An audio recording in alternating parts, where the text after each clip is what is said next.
What you make of Rashford for Villa?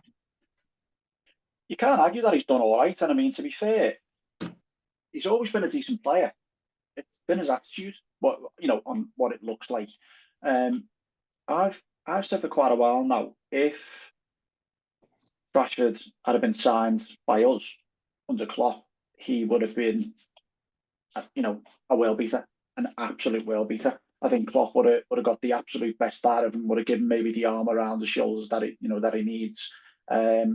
He's always been a player. He's always been able to score goals. It's just a case of me, he just fell out of love with Man U. Maybe Man U fell out of love with him a little bit in that sense. So yeah, I think he's always been a player, but maybe it was just the change that he needs. And I think longer term, if I were him, I wouldn't be looking to go back to Manchester United either, because that right now is, it's a poison chalice, and he's just going to be going back to same old, same old. So yeah, he is a Klopp type player. And you said like that power and pace, and that's what Klopp bought, and a lot of we did Liverpool at the time as well. But yeah, it seems to, mind you, loads of the players that what's his name, McKinley, who went to Napoli. He scored a few goals and they're doing well, aren't they? So yeah. It might be, as you said, a different environment for them. Seems to be kicking on, doesn't it? Yeah, McTominay, he's been scoring goals as well. Whereas I think he's positioned a bit more of a holding midfielder, but he has been scoring some goals in Napoli, and I think obviously you've got to take that league on its merits. I think they were playing on Monday night. They were 3-0 up last time. Seeing Lukaku looks like a well beater there, and you put him in the Prem, it's a different kettle of fish kind of thing. So, but yeah, anyone who seems to leave Man U has a better time right now than being there, which given how many games they've lost this season and where they are in the league, it's unbelievable. And I think we coined the phrase, the Mick McCarthy phrase. We can't get any worse. It might do. They're not going to get dragged into a relegation battle, but you could see them finishing 17th. At this point, Wolves are flying. They're one of the form teams now again. So you can only see things getting worse for them. Yeah, if it weren't for them 3 teams down the bottom doing so poor, it might have been an interesting relegation scrap, that with Man U down there and Spurs down there and stuff like that. But still, I think they're probably on about 35, 40 points anyway. They're not far off it, are they? No, and I think we were talking the other week, weren't we, about the drop in points needed to maintain safety. And I think I said at the time, these days, the way it's going this season, you only need 25 points. Gone are the 40-point days. Teams that are coming up now, they're just getting absolutely whacked and beaten right back down. So, which we've had conversations about. Some of the pep ball that they're trying to plays into that a little bit, which we'll discuss on another pod. But yeah, the bar's been set so much lower now for points needed to stay up. Yeah. Thankfully, any other season, 10 years ago, Man U, Spurs, they're in big trouble where they are now. But the way it goes with Man U in this season, they might finish 17th and still win that Europa League. You just don't know with them. That's the crazy thing. You know what I think it is as well? I think that middle pocket of teams have got better. So normally the bottom teams would pick up points against the middle pocket teams, and then United and Spurs would be higher up because their middle pocket teams aren't doing so well. But I think the likes of Fulham and Bournemouth and Palace, they've all got like 4 or 5, I think, really good players in each team. So I think that's probably affecting things a little bit as well for me. Yeah, definitely. And you can extend that to Brentford and Brighton, and part of that is down to the recruitment process. They've been signing, better prospects, better players than Man U have. Man U have been signing, coining the old phrase, big time Charlies, but they got aging players or players who aren't going to develop the way they thought. Big money, and especially when things start to go wrong, the head isn't in it. You know what I mean? So, as I say, I just think the recruitment's been terrible at Man U. It's been terrible at Spurs for years. We know that. Spurs won't pay top dollar at all or top wages for any players. Whereas Palace, Brentford, Brighton, Fulham, Bournemouth, all the way up to Villa, you can say they've all signed or had better transfer strategies than Man U have. Yeah, might be a Chelsea problem, that mightn't it? They're 7-year contracts. If their players start down tools, who's going to take them on those contracts? Yeah, well, I guess this is one of the things, and and it's another one of the things that we've spoken about. I can see the method behind the madness with some of these contracts because you're retaining them on a lower salary, not not getting impacted by inflation. And I worked out it was about Mo Salah, and had we have signed him on an 8-year deal on whatever he started on, he would have been earning far less, or we would have paid far less in wages than renewing his contract every 4 and so on. So I can understand the method, but as you rightly say, if it goes the other way, hopefully they've got some players on low contracts. But it'll be interesting to see if some of the players, you like your Col Palmers, start to agitate and say, listen, I know I've signed this deal, but it's I need more money kind of thing. Whether the chairman then says, you're going fucking nowhere. Like doing a bit of a Scottie Pippen back on Chicago Bulls days. He signed a 10-year deal to secure the wages. As for the wage rise, chairman said do one. It'll be interesting to see if Bowley starts getting in those conversations or if players start going on strike. A brilliant TV series, that, isn't it? Yeah, really good. Yeah, really good. I enjoyed it. And yeah, they like that. Well, sticking with Chelsea then, because now we'll have Mr. Tinsley coming on probably in 10 minutes or so. What did you make of Chelsea fans booing then? Do you think that was the result or the style, or what do you think that came from? I think it's a bit of a malaise in the whole game, and it's something again we've been talking about in that sense. We were talking about and I think my example was the only goal outside of the box is McAllister for us, and then he popped up and done another one last week against Fulham. Yeah.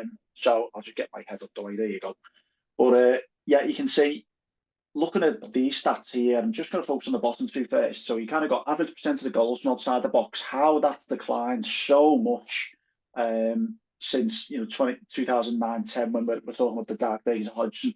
But it's almost a 50% reduction in the average percent of the goals from outside the box, percentage of goals, and then total goals scored as well. It's following a similar trend. So you look how that's kind of dropped. So going back to 2009-10, just over 200, rose a bit from 2010-11. But look at it now, less than 150 goals scored outside the box. That's a massive reduction in a relatively short space of time. And again, part of that is because the top right one, your shots from outside the box are far less. This is obviously to do with the money ball tactics and trying to maximise your chances and your shots on target, and why a lot more of your activity is inside the box now because your percentage rate increases to get a goal. And again, similarly with average number of crosses per match, that's almost dwindling to virtually nothing, which is your top left graph. So that it all shows these kind of things have really started to reduce, and it's all about now getting into the box, and that's just by keeping the ball on the deck the whole time. So a bit more of speculative efforts are far less these days, and that's shown in the data. Yeah, it is, isn't it? Because when we looked at that as well, we were talking, weren't we, saying you don't see many goals from outside the box no more. Than we said, you don't see many crosses, you don't see many tackles, and I think that's where the fans' discontent or the entertainment value is probably dropping a bit, isn't it? Because goals are the main thing in football, but the other thing what fans love are tackles, crosses, shots from outside the box. Look at that. I mean, if you look at them, if them numbers are right, what we quickly Googled before we started this, we'd have to double check them. But again, ChatGPT there doing us a favour. If you look at that over the years, the entertainment value, it's dropping like a rock, isn't it? And Sky, Sky Sports won't show these, will they? Because they'll feel it damages the brand. But I think by not looking at it, are you doing more damage to the brand? Because eventually, if that keeps falling, football will just be pass, well, and then a shot mode. You've got to have something in between. If a match is 1-0 or 1-1, you need something within that 90 minutes, don't you? Yeah, and again, I think it's something that we've definitely been talking about, and one of the lads made a really good point about it. He says, you can't kid the proper footy fans, and this is something we've been talking about for quite a while. And now Neville's got onto it. He started talking about it on Sunday, and I think it was the Manchester derby where he said, that's just horrendous. You've got two teams who are just perfectly content to keep passing rounds. No one wants to go for it. No one wants to have a shot. And it's borne out in, I guess, the entertainment of the Yeah, football these days. It's don't get me wrong, the Premier League it's still exciting. It's still, it's still got a lot about it. But I think there's a definite erosion of some yeah, of the entertainment values that we're seeing. And again, if we're kind of looking, at some of the part of the entertainment, as we know, is what we always call, bit of, blood and thunder tackles in that sense. So let me just, here we go. there you go, got it, yeah. So obviously you look at, and you've raised this point about yellow cards, how the yellow cards have absolutely spiked when it comes to, what we're, That's crazy, that, isn't it? yeah, what we're seeing. And if you look at this, you got the top one there, your average number of tackles per match have absolutely plummeted. So, average numbers back in 2010, 47.5.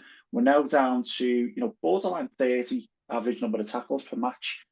Yet the average number of yellow cards is skyrocketing. So the correlation just isn't there. And I appreciate where it's a cleaner game. Everyone wants to make sure that people aren't getting injured and so on. But your fouls are dropping. That one up there. Your average fouls are dropping, but yet your yellow cards are absolutely going through the roof. So none of it makes sense. Yeah, and where I think that affects the game feed is when you're playing it, and we've said this when we've watched matches before, haven't we? Someone does a tackle and they get booked straight away.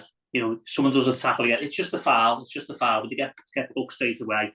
They can't tackle for the whole 90 minutes. Otherwise, if they do one more foul, you've got Sky pundits saying, "Oh, he's lucky there. It should be a red." And I'm thinking, no.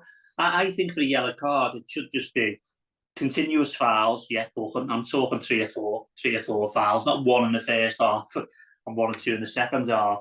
Or if it's a bad tackle, it's a yellow card. If it's a really bad tackle, it's a red card. But I see some matches and I see someone tackle once or twice and the second tackle's a booker. That can't be right, hasn't it? I done a bet. I done a bet the other day. I think it was Southampton. They had a price boost and it was Livramento, the left back for Newcastle. He was whatever price boost it was for one foul. And I thought, defender left back. At some point in the match, he's going to commit a foul, isn't he?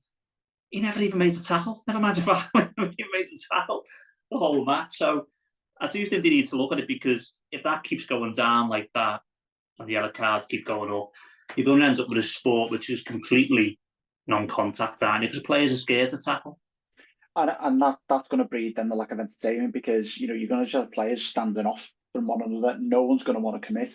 And you're absolutely right. I think the days of like cumulative fouling as it's gone. It's almost a bit like you can zuck one foul, you yellow another one or two, and you're off kind of thing.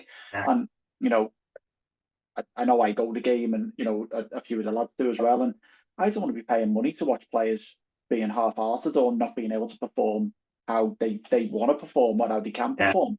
I'm not paying money to watch the lads, kind of back out, or I want to see full throttle. I want to see full on contact sport, and in a safe environment as well. At the same time as well. Yeah, maybe we go the opposite way with this. Maybe we celebrate people going against the game, against the norm. That's why I love the Tranmere match because again, if that was a Premiership match like I watched Arsenal Brentford. Last 20 minutes, Arsenal meant to be going for a title. They didn't have a shot on target the whole 20 minutes. Whereas exactly. down the lower league, you've got Tranmere there, with three belters. Maybe we do a section where if we see someone going against the norm, scoring the belter, we celebrate it a bit on the Instagram and on the pod. If they score it. But again, imagine back in the day when Gerrard scored that goal or Rooney when he burst on the scene. They scored late goals. Nowadays, they'd probably get it down, go to the fullback, wouldn't he? You're missing those iconic moments. Yeah, well, no one bursts onto the scene anymore, do they? I think the only one really you could say has done really well is Saka. But even then, I don't see him. He just has a bit of a dance and then, slots it in the bottom corner. There's no excitement in that sense. And the worries about the statistics, aren't they? Keeping the passing percentage high. Well, it's so Arteta will shout at him with probably flash a light bulb in his face. Maybe we call it a Johnny Met God. Remember that Met God?